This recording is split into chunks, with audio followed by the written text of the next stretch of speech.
దేవుని నామానికి మహిమ ఘనత ప్రభావం కలుగును గాక. మరి ఉదయకాలం చేరువచ్చిన ప్రతి ఒక్కరికి మరొకసారి ప్రభువైన యేసుక్రీస్తు నామములో శుభములు. ఒకసారి మనం అందరం నిలబడి ఉండగా పరిశుద్ధ గ్రంథం తెరుద్దాం. యోహాను సువార్త 11వ అధ్యాయము. యోహాను సువార్త 11వ అధ్యాయం తెరుద్దాం. 11వ వచనం. John gospel chapter 11 from verse 11. 11 యోహాను. ఆయన ఈ మాటలు చెప్పిన తరువాత, మన స్నేహితుడైన లాజరు నిద్రించుచున్నాడు, అతను మేలుకొల్ప వెళ్ళుచున్నానని వారితో చెప్పగా, శిష్యులు, ప్రభువా, అతడు నిద్రించిన బాగుపడని చెప్పిరి. యేసు అతని మరణం గురించి ఆ మాట చెప్పాను గాని వారు ఆయన నిద్ర విశ్రాంతిని గురించి చెప్పిననుకొండ్రి. కావున యేసు లాజరు చనిపోయినను మీరు నమ్మునట్లు నేను ఇక్కడ ఉండలేదని మీ నిమిత్తం సంతోషించున్నాను, నేను అక్కడ ఉండలేదని సంతోషించున్నాను. అయినను అతని యొద్దకు మనం వెళుదము రండని స్పష్టముగా వారితో చెప్పాను.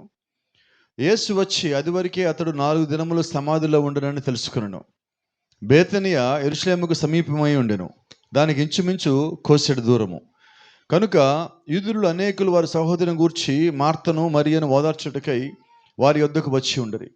మార్త యేసు వచ్చుచున్నాడని విని ఆయనను ఎదుర్కొని వెళ్ళెను, కానీ మరియ ఇంటిలో కూర్చుండి ఉండెను. మార్త యేసుతో, ప్రభువా, నీవిక్కడ ఉండిన ఎడల నా సహోదరుడు చావకుండును. ఇప్పుడైనను నీవు దేవుణ్ణి ఏమడిగినను దేవుడు నీకు అనుగ్రహించునని ఎరుగుదనను.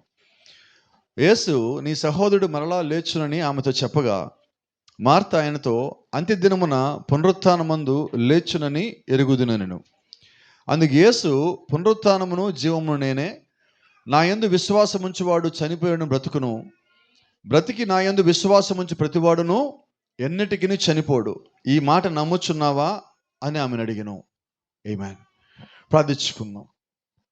మహాపరిశుద్ధుడా, జీవముగల దేవా, జీవాధిపతి నాయన, ఉదయకాల సమయంలో మేమందరం మరోసారి తలల వంచి ప్రార్థన చేయొచ్చు. నీ యొక్క వాక్యం కిందకు వచ్చి ఉండగా చదవబడిన వాక్యం నుంచి నాతోనూ మాతోనూ సూటిగా తేటగా ప్రతి ఒక్కరికి అర్థమయ్యే రీతిలో మాట్లాడి మా మధ్యలో మహిమను పొందమని సమస్తం మీరు పేరిట ఆరోపిస్తూ ప్రభు అయిన యేసుక్రీస్తుని నామమునందు ప్రార్థిస్తున్నాం.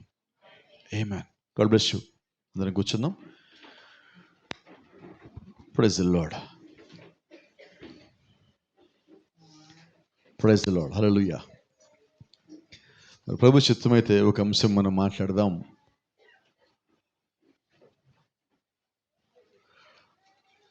నీ జీవితంలో ఒక అంధకార గడియ వచ్చినప్పుడు, నీ జీవితంలో ప్రభు చిత్తమైతే,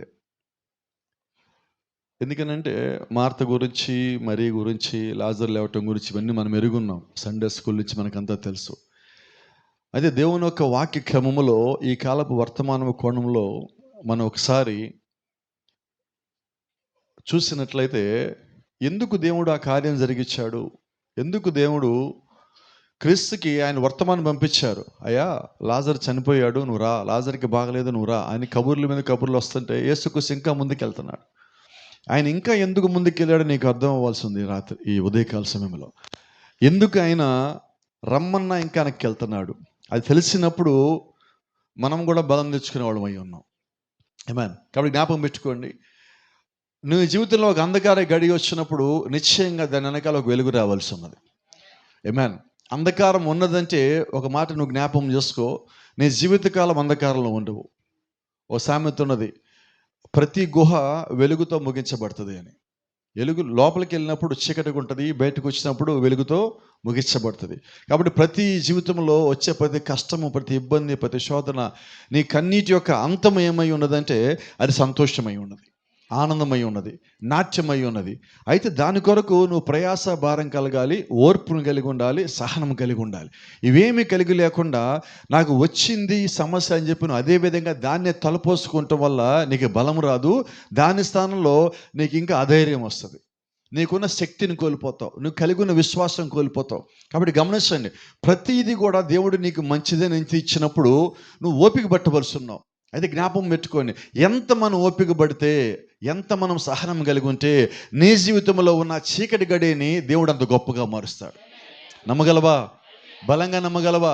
ఖచ్చితంగా మనం నమ్మవలసి ఉన్నామండి. మన విశ్వాసం క్రియలు జరిగేటప్పుడు మన విశ్వాసం పరిశోధించబడుతుంది, మన విశ్వాసం శోధించబడుతుంది, పరీక్షించబడుతుంది. అయితే క్రీస్తు యొక్క సహాయాన్ని బట్టి నువ్వు నీ పరీక్షను తట్టుకోగలుగుతావు. అన్ని దేవుని చిత్తమై ఉన్నాయి. అదే గమనించాను, ఈరోజు మనం భూమి మీద ఉండగా కొన్ని సంగతులు మనకు ఉన్నాయి. ఈ రోజంతా ఎలా గడిచింది? బాగుంది. నేను సరిగ్గా లేదు, ఈరోజు సరిగ్గా లేదు అంటే ఆలోచన ఎలాగున్నాయి మనకి. ఇప్పుడు ఒకరోజు మంచిది, ఒకరోజు చెడ్డది. ఒకరోజు ఏమో నా టైం బాగుంది, టైం బాగలేదు. ఆరోగ్యం ఎలాగుంది? నిన్న బాగుంది, ఈరోజు బాగలేదు. ఇవన్నీ మన రోజు చెప్పేగా మాటలు. పొద్దున్న సాయంకాలం దాకా మనం చెప్పే మాటలు ఉంటేనే లేదా? ఏంటో నేనేం చేసినా కలిసి ఏంటో నా టైము బాగలేదు, వాటి టైం బాగుంది కాబట్టి.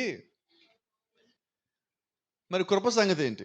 టైములు బాగుంటే కృప సంగతి ఏంటి? కాబట్టి జ్ఞాపకం పెట్టుకోండి, టైములు పనిచేయవు, రోజులు పనిచేయవు, దేవుడు పని చేస్తాడు.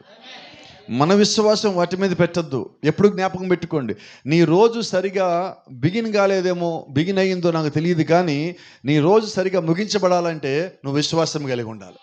నీ జీవితం ఎలా నువ్వు ప్రారంభించావో నీకు తెలియదు, అయితే ఎలా ముగించబడాలి? విశ్వాసంగా ముగించబడాలి. నా పరుగు పందెంలో నేను విశ్వాసము కాపాడుకుంటానని పౌలు గారు అంటున్నాడు. ఈరోజు మనకి అది మాదిరి అయ్యి ఉన్నది. నీ విశ్వాసం నీకు బలమునివ్వాలి, శక్తినివ్వాలి. నీ కుటుంబాన్ని బలహీనతలో పడిపోయినప్పటికీ నీ విశ్వాసం పైకి లేపాలి, నీ ప్రార్థన పైకి లేపాలి. నువ్వు జీవించే విధానము వారిలో భయం తీసుకురాకూడదండి, విశ్వాసం తీసుకురావాలి, బలం తీసుకురావాలా. ఇదిగో నేను కూడా ఇటువంటి ప్రార్థన కలిగి ఉండాలి కదా అని, ఇటువంటి జీవితం కలిగి ఉండాలి కదా అనే విధముగా వారిని మార్చవలసి ఉన్నాం. అయితే ఒక్క సంఘటన, ఇవన్నీ మనం ఎప్పుడు చెప్తామంటే దేవుడు నాకు తోడుగా లేడు అనుకున్నప్పుడు. అందుకే ఎప్పుడు ఒక మాట అంట, ఈ కాలం వర్తమానంలో ఒక మాట ఉంది, ఆల్ ఈజ్ వెల్, అంత బాగున్నాము అని చెప్పాలంటే దేవుడు నీకు తోడుగా ఉండాలి. ఆమేన్.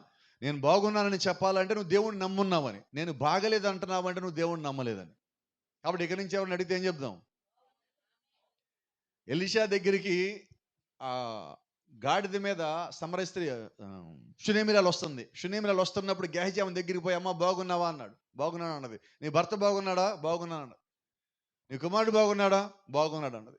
కానీ కుమారుడు చనిపోయి ఇంట్లో ఉన్నాడు. భర్తగా చెప్పకుండా వచ్చింది, పనుని తీసుకుని వచ్చింది, గాడిద మీద ఉండదు. కానీ ఆమె ఏమంటుంది? ఆమె ఒప్పుకోవట్లేదు బాగలేదంటానికి. ఇప్పుడు మనమేమంటాం? ముఖం దిగాలకు పెట్టుకుంటా, భుజాలు దారేస్తుంటాం, మాట్లాడేటప్పుడు వాయిస్లో సగం వాయిస్ బయటకు వస్తుంది, బేలగా మాట్లాడతాం, శక్తి లేదు మాటల్లో. అప్పుడు మన గురించి చూడగానే ఎటువంటి ఏమంటాడు? ఏం జరిగింది? ఏమో బాగాలేదు అంటే నీ విశ్వాసం ఎక్కడుంది? ఆమె గురించి మనం వింటున్నాం, షునేమిరాలని. షునేమిరాలని రాలేదని బైబిల్లో, ముందు ఒక పేరు పెట్టారు ఆమెకి. అది సంగతి. బైబిల్ మొత్తం ఎవరికి లేదు. గనుడైన పౌలు గారిని పెట్టాల, గనుడైన మోషే అని పెట్టాలి. ఎవరికి పెట్టారమ్మా? ఎందుకంటే ఆ విశ్వాసం ఎలాగుందంటే, అబ్రహాం అంత విశ్వాసం, ఆమెకు అంత విశ్వాసం అన్నది. మేము పైకి పోయి బలర్పించి మళ్ళా కిందకు వస్తా ఉన్నాడు అబ్రహాం. అంటే నా కుమారుడు చనిపోడని నమ్మకం. ఈమె నమ్మకం ఏంటి? నా కుమారుడు చనిపోలేదని నమ్మకం. ఎందుకంటే చనిపోయే వాగ్దానం దేవుడు నాకు ఇవ్వడు. కాబట్టి ఈరోజు ఆరోగ్యం బాగోలేని వాగ్దానం దేవుడు నీకు ఇవ్వాలా?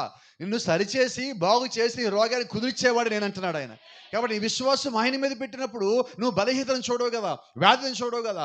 నీకు అవసరమైతే మరణాన్ని కూడా నువ్వు చూడవు, మరణం దాటి నువ్వు చూడగలుగుతావు. నేను మరణించినప్పటికీ దేవుడు మళ్ళా వస్తాడు, నన్ను పైకి లేపుతాడు అన్న విశ్వాసం నువ్వు కలిగి ఉన్నప్పుడు మరణం నిన్నేమి చేయగలదు? మరణము నిన్ను భయపెట్టలేదు. అది నీకు భయపడాలి కానీ నువ్వు దానికి భయపడద్దు. అయితే ఒక సంగతి జ్ఞాపకం చేస్తున్నా, ఈ భూమి మీద ఈ రక్త మాంసంలో ఈ శరీరంలో నీవు ఉండగా ఒక్క నిమిషం మీకు జ్ఞాపకం చేస్తున్నా. ఒకసారి చూద్దాం. ఇంకో 3 సంగతులు ఉన్నాయి ఇక్కడ. 1, 2, 3. ఒకసారి చూద్దాం. ఈ 3 మాట్లాడుకుందాం ఈ పూట. యేసు వెళ్ళిపోయాను, మరణం వచ్చెను, ఆశలన్నీ పోయాను. అప్పుడు దాకా మార్తా వాళ్ళ కుటుంబంలో, మరియా వాళ్ళ కుటుంబంలో, లాజరు వాళ్ళ కుటుంబంలో యేసుక్రీస్తు కూడా ఉన్నాడు. యేసుక్రీస్తు ఉండగా అన్నీ బాగున్నాయి. మరణం లేదు, సంతోషం ఉన్నది, ఆనందం ఉన్నది, నాట్యం ఉన్నది. కుటుంబంలో ఏ ఇబ్బంది, ఏ శోధన లేదు, క్రీస్తు ఉన్నంత వరకు. నిజమేనా? ఎప్పుడైతే క్రీస్తు ఆ ఇంట్లోంచి వెళ్ళిపోయాడో, ఆయన వేరే ఊరికి బయలుదేరి వెళ్ళాడో, చెప్పండి, ఫస్ట్ ఏం జరిగింది? యేసుక్రీస్తు అక్కడి నుంచి వెళ్ళిపోయాడు. తర్వాత ఏమొచ్చింది? మరణం వచ్చింది. మరణం రాగానే ఏం జరిగినది? ఆశలు మొత్తం పోయినాయి. అంటే ఇప్పుడు గమనించండి, యేసు వెళ్ళిపోతే ఏమవుతుంది? మనలోంచి విశ్వాసం వెళ్ళిపోతే, మనలోంచి ప్రార్థన వెళ్ళిపోతే, మన ఇంట్లోంచి క్రీస్తు వెళ్ళిపోతే, మనం వాక్యానుసారంగా జీవించకపోతే అదే జరుగుతుంది. ఎందుకు మనకు క్రీస్తు కావాలి? ఎందుకు మనకి ప్రార్థన కావాలి? ఎందుకు మన సంఘం కావాలి? ఎందుకని మనం సరిగా నడిపించే సేవకుడు కావాలంటే మనకి క్రీస్తు కావాలి. క్రీస్తు ఉంటే నేను మరణాన్ని జయించగలను. నాకున్న ప్రతి సమస్యని శోధనని జయించగలడానికి కావాల్సిన శక్తి దేవుడు నాకు వాక్యంలోంచి ఇస్తాడు, వర్తమానంలోంచి ఇస్తాడు, నాతో మాట్లాడతాడు, నన్ను సంధిస్తాడు. మరణం వచ్చినప్పటికీ నేను ఎప్పుడు భయపడను. అయితే దేనికి భయపడాలంటే ఒక్కదానికి మనం భయపడాలా, వాక్యానుసారంగా లేకపోతే భయపడాలి. ఎందుకని అది కూడా క్రీస్తు వెళ్ళిపోగానే చూడండి, వర్తమానంలో ఒక మాట ఉంది, యేసుక్రీస్తు ఎప్పుడైతే నిన్ను విడిచిపెట్టి వెళ్ళిపోయాడో వెంటనే సమస్యలు నీకు వస్తాయి. గమనించండి, ఎవరైనా ఒక వ్యక్తి క్రమంగా ప్రార్థనకు వచ్చి విశ్వాసంగా సక్రమంగా ఉన్న వ్యక్తి అకస్మాత్తుగా మానేసినప్పుడు సమస్య వస్తుంది, బలహీనత వస్తుంది, ఇబ్బంది వస్తుంది, శోధన వస్తుంది, వ్యాధి వస్తుంది, కన్నీరు వస్తుంది, నిందలు వస్తాయి, అన్నీ వరుసగా వస్తాయి. కారణం ఏంటంటే నువ్వు క్రీస్తుని విడిచిపెట్టావు. ఎప్పుడైతే క్రీస్తుని విడిచిపెట్టావో చూడండి, అక్కడ ఒక మాట ఉంది, Satan has got and open door when Jesus leaves. యేసుక్రీస్తు వెళ్ళిపోగానే అపవాది నువ్వు రమ్మని ద్వారం తెచ్చినట్టే. నువ్వు ప్రార్థన మానేస్తే అపవాది రమ్మని ద్వారం తెచ్చినట్టే. నువ్వు సంఘంలో క్రమంగా లేకపోతే అపవాదికి ద్వారం తెచ్చిన వాడిని ఆహ్వానించినట్టే. నువ్వు యేసుక్రీస్తు నమ్మనప్పుడు అపవాదికి ద్వారం తెచ్చిన వాడిని ఇంట్లోకి ఆహ్వానించినట్టే. కాబట్టి ఈరోజు మనం ఒక సంగతి జ్ఞాపకం పెట్టుకుందాం, నువ్వు ప్రార్థన చేస్తున్నావంటే అపవాది మొక్క మీద నువ్వు ద్వారం మూసినట్టు. ఎక్కడ వాడి మొక్క మీద డోర్ వేసాడు, లోపలడానికి వీల్లేదు. మా ఇంట్లో క్రీస్తు ఉన్నాడు, మా ఇంట్లో వాక్యం ఉంది, మా ఇంట్లో ప్రార్థన ఉన్నది, మా ఇంట్లో కుటుంబ బలిపీఠం ఉన్నది, మేము విశ్వాసం కలిగి ఉన్నాం, మేము క్రైస్తవులమై ఉన్నాం, నీకు మా ఇంట్లో స్థానం లేదు, బయటికి పో అనే చెప్పే స్థితిలో నువ్వు ఎప్పుడు ఉంటావంటే విశ్వాసం కలిగిన ప్రార్థన కలిగినప్పుడు, విశ్వాసభరితమైన జీవితం నువ్వు జీవిస్తావు అన్నప్పుడు. గమనించండి, వన్ హీ లెఫ్ట్, క్రీస్తు విడిచినప్పుడు ట్రబుల్ కమ్స్ ఇన్, సమస్య లోపలికి వస్తుంది. వన్ లీవ్స్ యూ, ఆయనను విడిచిపెట్టిపోయినప్పుడు దెన్ ద ప్రాబ్లమ్స్ నీ ఇంటికి రోడ్డు వేసుకొని మరి వస్తాయి సమస్యలన్నీ. ఎప్పుడు? క్రీస్తు విడిచిపెట్టినప్పుడు. రెండు రకాలు, ఒకటి క్రీస్తు విడిచిపెట్టడం, నేను క్రీస్తుని విడిచిపెట్టడం. ఈ రెండింటిలో ఏది జరిగినా ప్రమాదమే. ఎందుకని మనం ప్రార్థన చేసేది? ఎందుకని ఎవరైనా చర్చికి రాకుండా ఆగిపోతే మనం పదే పదే ఫోన్ చేసి మెసేజ్లు పెట్టిందంటే చాలామంది అనుకుంటారు, పాస్టర్ గారు నాకు అక్కగా ఫోన్ చేస్తున్నారు, పాస్టర్ గారు నాకు అక్కగా మెసేజ్ పెడుతున్నారు. ఎందుకు పెడుతున్నావు చెప్పనా? చచ్చిపోతారని. మీ మీద ఎంత ప్రేమ అంటే సంఘం రాకపోతే, వాక్యం లేకపోతే, ప్రార్థన లేకపోతే చచ్చిపోతారు అని ఆ భారం కలిగి ఆ పని చేస్తున్నాం. మా ఇంటికి వస్తున్నాడు, మా ఇంటి చుట్టూ తిరుగుతున్నారు కాదండి, ఇది భారం, ఆత్మల భారం అంటే దానికి ఒక పేరు ఉన్నది. ఏంటి భారం అంటే క్రీస్తులోంచి నీకు తెలియదు ఆ విలువ, అందుకని నువ్వు తప్పిపోతున్నావు, అందుకని నువ్వు ఆగిపోతావు, అందుకని రాలేకపోతావు, అందుకని ప్రార్థన చేయలేకపోతే, అందుకని విశ్వాసం కుటుంబంలో నువ్వు ప్రార్థనలో ఉండలేకపోతున్నావు. కారణం ఏంటంటే క్రీస్తు యొక్క విలువ నాకు తెలియక. క్రీస్తు యొక్క విలువ తెలియకపోతే ఏం జరుగుతుంది తెలుసా? ఆ కుటుంబంలో క్రీస్తు లేకపోతే ఏం జరుగుతుంది తెలుసా? ఆ కుటుంబానికి ఇబ్బంది, శోధన, చివరికి మరణం కూడా వచ్చేది ఉన్నది. మరణం అంతా వచ్చాక అప్పుడు మనం నేర్చే ప్రయోజనం ఏంటి? మనం ప్రార్థనలో ఉన్నప్పుడు, విశ్వాసంగా ఉన్నప్పుడు అపవాది లోపల రాగలడా? వాడు గొమ్మం దొక్కగలడా? వాడు నీతో మాట్లాడగలడా? వాడు నీకు ఎదురుపడగలడా? అయితే క్రీస్తు వెళ్ళిపోయినప్పుడు, నువ్వు వాక్యంలోంచి వెళ్ళిపోయినప్పుడు, క్రమంలోంచి వెళ్ళిపోయినప్పుడు, లోకంలోకి వెళ్ళిపోయినప్పుడు, లోకపు సంగతులు వెంబడిస్తూ ఉన్నప్పుడు అప్పుడు అపవాదిని పట్టుకోవడం చాలా సులభం. నిన్ను పడేయటం వాడికి ఈజీ, నిన్ను వాడు స్వాధీనం చేసుకోవటం, వాడు ఆక్రమించుకోవడం వాడికి చాలా సులభం. వాడు చేసే పని, చిట్ట చివరి పని ఏంటంటే నీ లోపలికి మరణాన్ని తేటం. క్రీస్తు ఏమో జీవాన్ని ఇస్తానంటున్నాడు, వాడేమొచ్చి నేను మరణించేలా చేస్తానంటున్నాడు. అయితే నువ్వు వాక్యానుసారంగా ఉన్నప్పుడు, నువ్వు వాక్యానుసారంగా జీవించినప్పుడు అయినప్పటికీ కూడా నీకు మరణం వస్తుంది. అయితే వాక్యానుసారంగా జీవించున్నావు కాబట్టి, ప్రార్థనాపూర్వకంగా నువ్వు జీవించున్నావు కాబట్టి, క్రీస్తుని నువ్వు కలిగి ఉన్నావు కాబట్టి, మరణం వచ్చినప్పటికీ దేవుడు నిన్ను మళ్ళా తిరిగి లేపగలడు. అందుకని అంటున్నాడు, పునరుత్థానమును జీవమును నేనై ఉన్నాను, నా యందు విశ్వాసం ఉంచిన వాడు మరణించినను తిరిగి వాడు మరలా బ్రతుకుతాడు. అది దేవుడు మనకిచ్చిన వాగ్దానం. ఎటువంటి విశ్వాసం కలిగి ఉండాలంటే ఏమి జరిగినప్పటికీ నేను నా విశ్వాసం ఆయన మీదే పెడతాను. See, he had gone. As soon as he did, then the death came in. ఎప్పుడైతే క్రీస్తు ఆ గృహాన్ని విడిచిపెట్టాడో, వాళ్ళ దగ్గర నుంచి ఆయన దూరంగా సరిగి ఉన్నాడో, ఎమ్మటి ఆ ఇంట్లోకి మరణం వచ్చింది. when Jesus goes out, death comes in. క్రీస్తు వెళ్ళిపోయాడంటే ఆ ఇంట్లోకి మరణం వస్తుంది. క్రీస్తు ఇంట్లోంచి వెళ్ళిపోయాడంటే ఒక రోగమో, వ్యాధో, ఇబ్బందో, శోధన వస్తుంది. ఎందుకంటే అది మనల్ని హెచ్చరించడానికి, అది మనం ఇంకా దగ్గరగా దేవుడికి రావాలని చెప్పడానికి. నువ్వు క్రీస్తుని ప్రేమించవలసి ఉన్నావు, ఆయనకి ఒక సమయాన్ని ఇవ్వవలసి ఉన్నావు, లోకంలో ఉన్న సంగతులు బయటికి విడిచిపెట్టవలసి ఉన్నావు అని దేవుడు ఒక హెచ్చరిక మనకి ఆ రూపంలో వచ్చింది. అది అపవాది యొక్క దాడిని మనకు చూపిస్తుంది.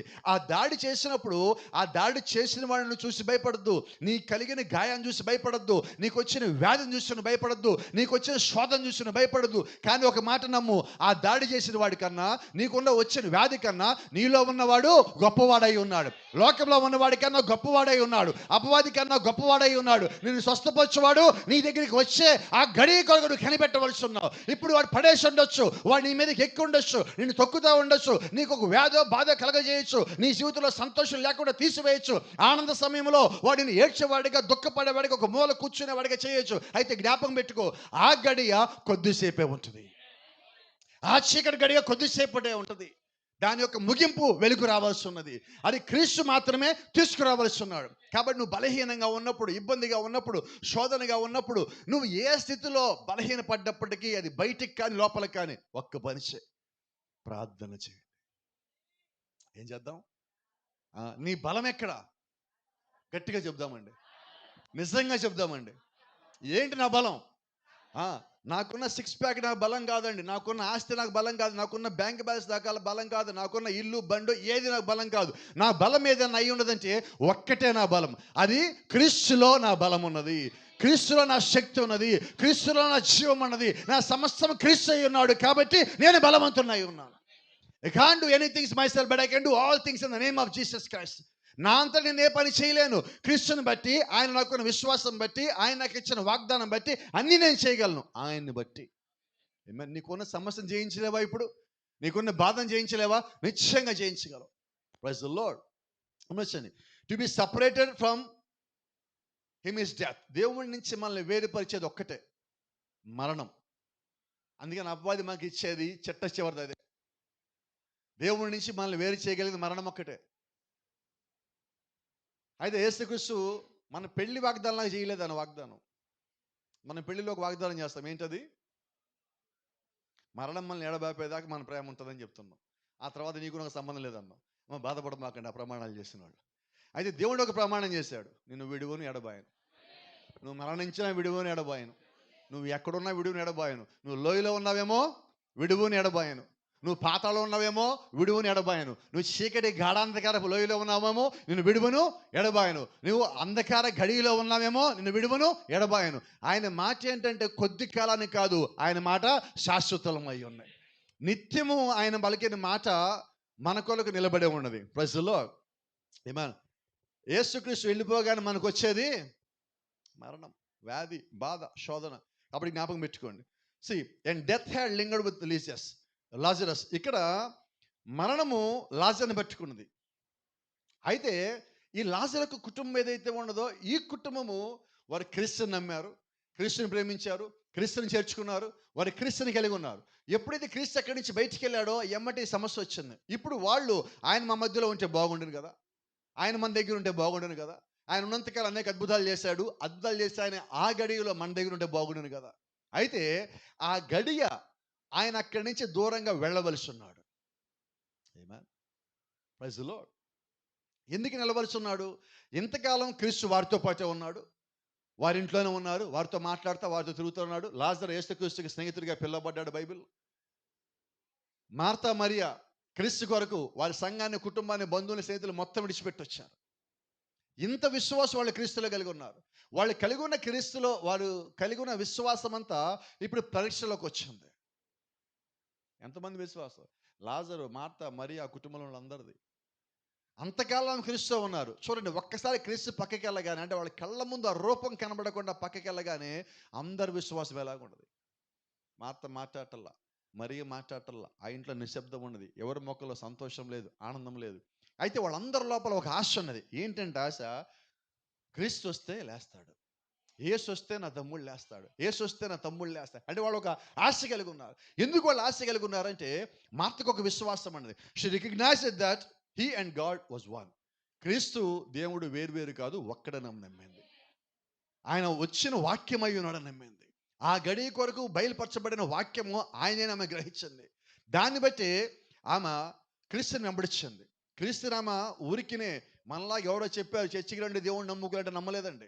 ఆమె ఎలా నమ్మిందంటే, క్రీస్తులో దేవుడు నన్ను నమ్మింది, క్రీస్తు మెస్సయ్య నమ్మినది, ఆయనే వాక్యమై ఉన్నాడని ఆ గడియ కొరకు దేవుడు పంపించిన వాక్యము ఆయనే నమ్మినది. ఎలా నమ్మినది? ముందుగా శూన్యమిరాల జీవితం చూసింది. అంతకన్నా ముందు సారెపదురాల జీవితం చూసింది. ఏలియాను చూసింది, ఎలీషాను చూసింది. ఏలియా దేవుడు ఒక ఆత్మ కలిగిన వాడు, ఎలీషా దేవుడు ఒక ఆత్మ ఏలియాలో ఉంటే ఆత్మ ఎలీషా కలిగిన వాడు. మరి దేవుడు ఒక ఆత్మ చేత ప్రేరేపించబడి నడిపించబడిన వాళ్ళే ఇంత గొప్ప కార్యాలు చేస్తే చనిపోయిన వాళ్ళని పైకి లేపితే, ఈయన ఈ కాలపు వాక్యమై ఉన్నాడు కదా, ఈయన దేవుడై ఉన్నాడు కదా, ఈయన ఖచ్చితంగా పైకి లేపుతాడు నా తమ్ముడిని. ఎలా నమ్మిందామా? ఏదో నమ్మేసేయటం వేరండి. ఈరోజు మనం సంఘానికి కూడా ఏదో సంఘం కదా అని వస్తే అది వేరండి. నువ్వు క్రీస్తుని, ఈ కాలపు వాక్యము, క్రీస్తు, దేవుడు అన్ని ఒక్కడే నువ్వు నమ్మినప్పుడు దేవుడు కార్యం చేయగలడు. అంటే మన విశ్వాసం బలంగా ఉండాలండి, బలహీనంగా ఉండవద్దు.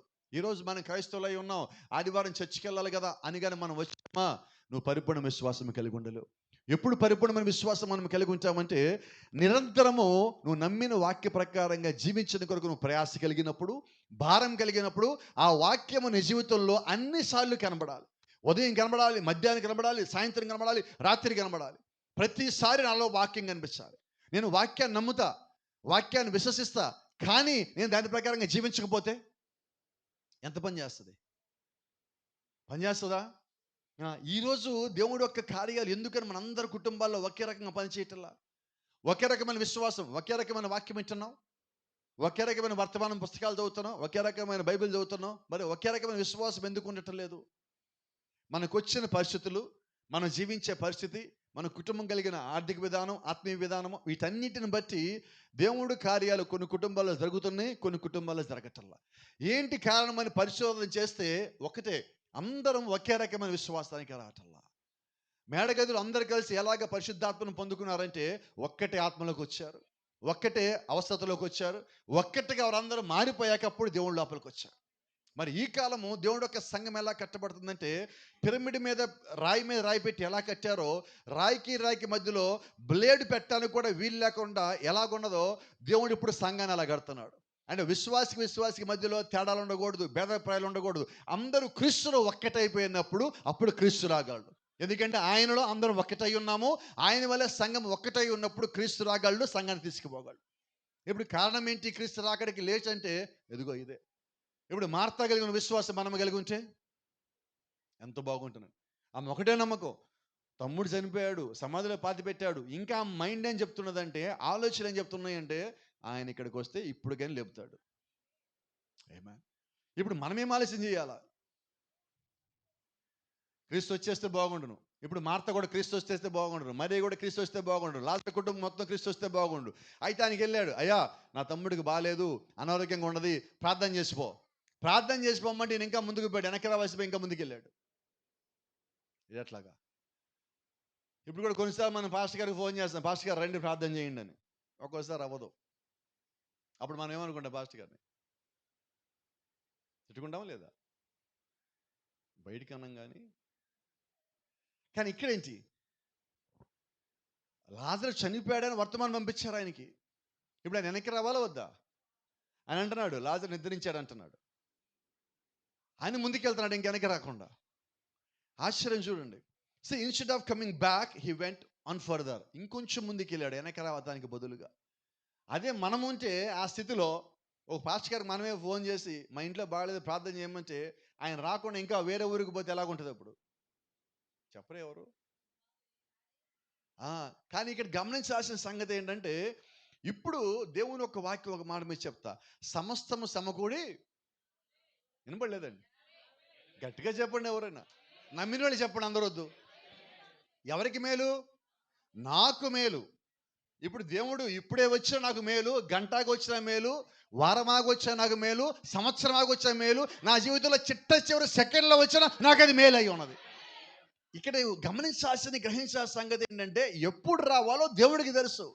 నా ఆశ ఇప్పుడు రావాలని. అయితే ఆయన ఎప్పుడు అనుకున్నాడో అప్పుడు వస్తే నీ జీవితంలో కార్యం జరుగుతుంది. ఆ కార్యం జరగటం కొరకు దేవుడు ఆలస్యం చేస్తున్నాడు. దేవుడు ఇచ్చిన వాగ్దానము ఆయన నెరవేర్చడం కొరకు దేవుడు ఎదురు చూస్తున్నాడు. ఇప్పుడు దేవుడి సమయం రాలా, అందుకని ముందు రాడు. ఇప్పుడు చాలా మంది అనుకున్నట్టుగా క్రీస్తు వచ్చేసాడు రాకడైపోయింది అంటుంది. వాళ్ళు ఆశపడ్డట్టుగా ఆయన రావట్లా, ఆయన వెయిట్ చేస్తున్నాడు. అలా వీళ్ళు ఏం చేశారు? కబురు పంపించారు రమ్మని. ఆయన సమయం రావాలి, అప్పుడు దాకా ఆయన ఆగాల.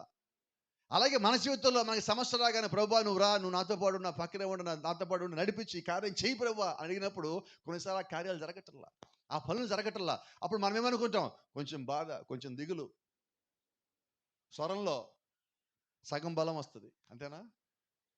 ఎదుటితో ఫోన్ ఎలా మాట్లాడతాం, మనం బాధలో ఉన్నప్పుడు ఎలా మాట్లాడదామండి? బలంగా మాట్లాడదామా? మన భుజాలు ఎలాగుంటాయి? ఎప్పుడైనా మీరు బకెట్ని ఇలాగా మోసుకొని తీసుకెళ్ళారా? ఇప్పుడు ఏం లేవనుకోండి అట్లాంటి పనులు. బకెట్లో నీళ్లు బట్టి ఇలా మోసుకొని తీసుకెళ్ళేటప్పుడు దేన్ని పట్టుకుంటారు? బకెట్కి కాడ ఎలాగ ఉంటుంది? ఇట్లా ఉంటుంది. మన భుజాలు అలాగుంటాయి. సమస్య వచ్చినప్పుడు మొత్తం వంగిపోతాయి. బలంగా మాట్లాడతామా? అది ఇంట్లో ఏమున్నా లేకపోయినా ఆ మూలకో ఈ మూలకో చూస్తూ ఉంటాం, అట్లాగా మాట్లాడుతూ ఉంటాం. మనతో ఎదురుగా మాట్లాడుతున్నా కళ్ళలో కలిపెట్టి చూడడం, అలా చూస్తూ ఉంటాం. అది ఏంటో తెలియదు. బాడీలో స్పీడ్ ఉండదు, యాక్టివ్ ఉండదు, బలం ఉండదు, శక్తి ఉండదు. మనిషి మాత్రం చూస్తే మళ్ళీ మామూలుగా ఉండరు. కానీ శరీరంలో ఏమున్నది ఇప్పుడు? బలహీనత, ఆత్మలో బలహీనత. ఏంటంటే నాకు సమస్య వచ్చింది, నాకు ఇబ్బంది వచ్చింది, నాకు బాధ వచ్చింది. చూడండి, బలమైన మనుషులకు కూడా డాక్టర్ గారు అన్నారు లోపల నీకు ఏదో ఉందన్నాడు. చెప్పండి ఇప్పుడు ఏమవుతుంది? చెప్పండి. నాకు కొద్దిమంది తెలిసాడు, వాళ్ళు చూస్తా ఉండగా చెయ్యో కాలో పోయినా వాళ్ళు పెద్దగా పట్టించుకోరు. పర్లేదు ఏం కదలే అంటారు. కానీ డాక్టర్ గారు నీ లోపల ఏదో జరుగుతుందంటే చాలు, ఇక ఏం లేదు, ఇంకా వాళ్ళు చచ్చిపోతే ఇళ్ళు వాళ్ళని చంపుతారు వాళ్ళు. భయం ఎంత ఉంటుంది? శరీరమే కేజీలో, భయం టన్నుల్లో ఉంటుందండి. ఎందుకని భయం అంటే ఏదో అయిపోతుంది. ఏమైపోద్ది? మహా అయితే చచ్చిపోతాం, అంతేనా? అంతకు మించి ఇంకేమైనా ఉందా? అంతకన్నా పెద్దదే ఉందో చెప్పండి నాకు. దేనికి భయపడాలి ఇప్పుడు? ఇప్పుడు ఆయన ఏమన్నాడు? పునరుత్థానము జీవం నేనే అన్నాడు. ఆయన నమ్మితే నువ్వు చచ్చినా పైకి లేపుతా అన్నాడు. ఇంక దేనికి భయపడాలి చెప్పండి? ఇప్పుడు గట్టిగా చెప్పండి ఒకసారి. దేనికి భయపడాలి ఇంకా? కానీ లోపల భయం ఎంత ఉంది? అమ్మో, ఎందుకు వస్తుంది అంత భయం అంటున్నా. ఈరోజు చాలా మంది వాళ్ళకు వచ్చిన వ్యాధుల వల్ల కాదు, ఈ వ్యాధి వచ్చిందన్న భయం వల్ల చచ్చిపోతున్నారు. నేను చెప్పా కదా, నాకు తెలిసిన ఒక పాస్టర్ గారు ఉన్నాడు. మే 17 ఫోన్ చేశాడు, 19 చనిపోయాడు. 17 కోవిడ్ వచ్చింది, పాస్టర్ గారిని ఫోన్ చేశాడు. అయ్యా నాకు కూడా వచ్చింది, ఇప్పుడే కోలుకుంటారా, నాలాగా నువ్వు కూడా ధైర్యంగా ఉండండి. అలాగే పాస్టర్ గారు అన్నాడు. మనాడు సాయంత్రం చనిపోయాడు. ఏంటంటే కోవిడ్ వచ్చిందని చచ్చిపోయాడు ఆయన. డాక్టర్ గారు చెప్పారండి, అయ్యా నీకు అందరికన్నా తక్కువ ఉంది, నీకేం కాదు, నువ్వు బతుకుతావు అన్నాడు. అది సంగతి. చనిపోవడానికి కారణం ఇప్పుడు ఏంటి? అది సంగతి. ఇప్పుడు పెద్ద దెయ్యం ఏది? అన్నిటికన్నా పెద్ద వ్యాధి అది. అది కాబట్టి వ్యాధి వస్తే ఏం చేద్దాం? ఒక మాట నమ్మండి, నేను స్వస్థపరచు ఆయనే నమ్మాల. నాకు ఏం తగినా నాకు మేలుకే నమ్మితే ఇంక భయం దేనికండి?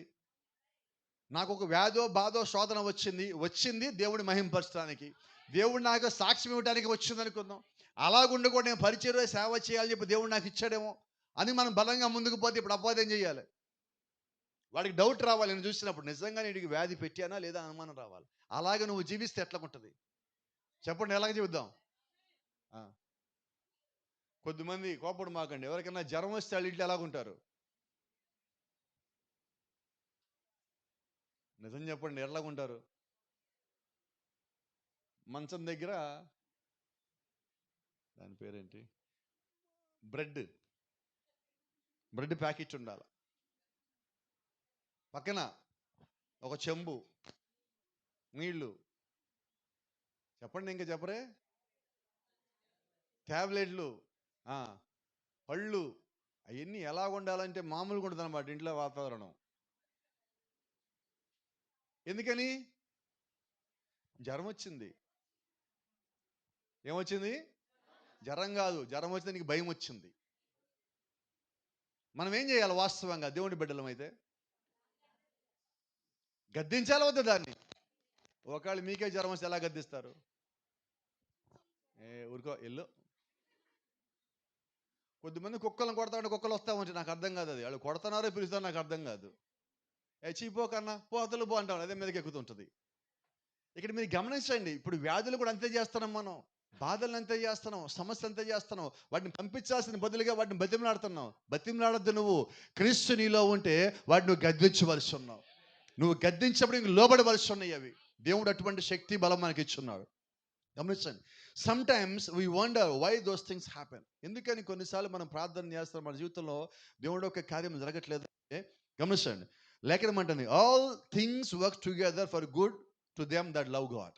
క్రీస్తుని ప్రేమించిన వారికి, దేవుని ప్రేమించిన వారికి సమస్తం సమకూడి వారి మేలు కొరకే జరుగుతాయి. నా జీవితంలో ఏ జరిగినా దేవుడి మేలు కొరకే. అయితే నేను ప్రార్థించి నాకు ఎందుకు ఆలస్యం అవుతుంది, యేసుక్రీస్తు రమ్మని ఎందుకు ఆలస్యం చేస్తారంటే అక్కడ ఒక సంగతి ఉన్నది చూడండి. He knows what he's doing. దేవుడు ఏం చేస్తున్నాడో ఆయనకి తెలుసు. If he delays that's all right, there is a purpose behind it. ఒకవేళ దేవుడు కానీ మన జీవితంలో ఏదన్నా ఆరోగ్య విషయంలోనో, కుటుంబ విషయంలోనో, ఆర్థిక విషయంలోనో, పిల్లల విషయంలోనో, కుమారులు కుమార్తెలు ఇచ్చే విషయంలోనో, పెళ్లి విషయంలోనో, విషయం ఏదైనప్పటికీ ఆలస్యం అవుతుందంటే అర్థము దేవుడికి ఒక ఉద్దేశం ఉన్నది. నమ్మగలవా మనం? ఎందుకు దేవుడికి ఉద్దేశం ఉన్నదంటే దేవుడి చిత్తం లేకుండా నీ జీవితంలో, నా జీవితంలో ఏవి కార్యాలు జరగవు. నేను దాన్ని నమ్మినప్పుడు దేవుడి కార్యాలు నా జీవితంలో జరుగుతాయి. Praise the Lord. యోహాను సువార్త 5:19 మాట్లాడినది, verily verily I say unto you, నిశ్చయం మీతో చెప్తున్నాను, కుమారుడు తనంతట తాను ఏమి చేయడు, తండ్రి తనకు చూపించేదే కుమారుడు చేస్తాడు. ఆమేన్. అంటే మన జీవితంలో దేవుడు అంటే క్రీస్తు తండ్రిగా ఉన్నప్పుడు ఏ కార్యమైతే రాసి ఉన్నాడో ఆ కార్య ప్రకారంగానే కుమారుడైన క్రీస్తు మన జీవితంలో కార్యం చేస్తాడు. ఆమేన్. తండ్రిగా ఉన్నప్పుడు ఆయన ఏం రాశాడో కుమారుడిగా వచ్చాక అదే కార్యం చేయాలి. ఇప్పుడు ఆత్మగా ఉన్నప్పుడు ఆయన అదే కార్యం చేయాలి. అంటే జగత్ పునాది కన్నా ముందుగానే దేవుడు నా జీవితంలో ఏం జరగాలని రాసి పెట్టున్నాడు, దాన్ని దాచిపెట్టున్నాడు. అవే దేవుడు చేస్తాడు. అయితే అవి ఆయన అనుకున్న సమయానికే జరగాలి, నేను అనుకున్న సమయానికి జరగవు. కాబట్టి అందుకే నా జీవితంలో ఆలస్యం అవుతుంటే, ఆలస్యం అయినప్పుడు మనం ఏం కలిగి ఉంటామంటే కోపం కలిగి ఉంటాం, ఫ్రస్ట్రేషన్ అంటాం. ఈ పదం ఇప్పుడు బాగా వింటున్నాం మనం. Stress, frustration. కొన్నిసార్లు కొద్దిమంది మనం కదిలిస్తే వాళ్ళు ఎలా ఉంటారో తెలుసా? కరుస్తారేమో అన్నట్టుగా ఉంటారు. అవునా?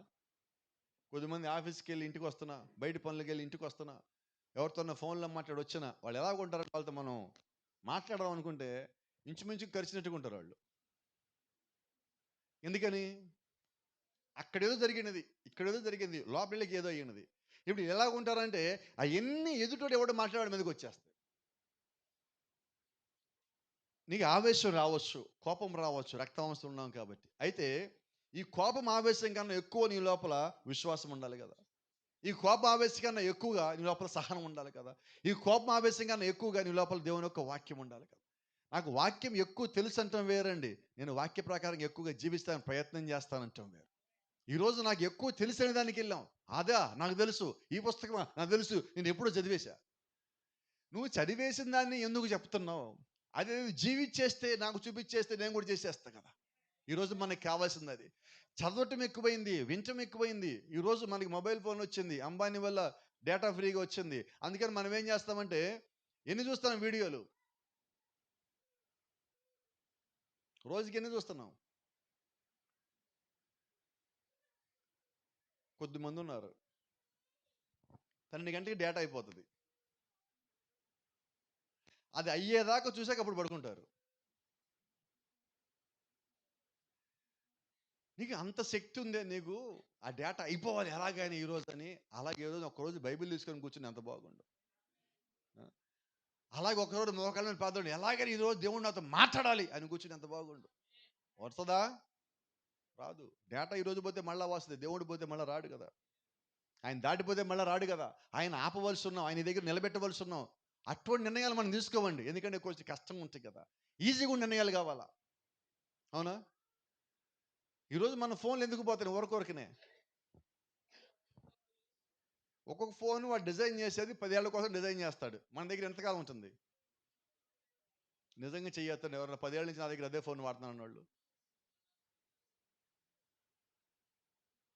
మన దగ్గర బైబిల్ ఎంతకాలం నుంచి ఉంది? మార్చే ప్రసక్తే లేదు. ఏంటది? ఎప్పుడెప్పుడు 30 ఏళ్ళు 40 ఏళ్ల క్రితం చిన్నప్పుడు మనం పుట్టగానే మన ఇంట్లో వాళ్ళు బైబిల్ ముందు పెట్టి పాకమనేవాళ్ళు కదా. అప్పుడు బైబిల్ ఇంకా మన దగ్గర ఉంటుంది. అది పెట్టేవాళ్ళు కదా ముందు. పెట్టేమంటారు నెట్టి అనక అది ఏమంటారు అది? అది అప్పుడు పెడతారు ఒక బైబిల్. పట్టుకోపోయిన బైబిల్ పెడతారు మనల్ని. అక్కడి నుంచి ఇళ్ళే కాలు పెట్టి అబ్బా మా అబ్బాయి బైబిల్ పెట్టుకున్నాడు. వీళ్ళే పెన్ను ఎప్పుడు తీసుకెళ్తారు, పెన్ను పెట్టుకుంది.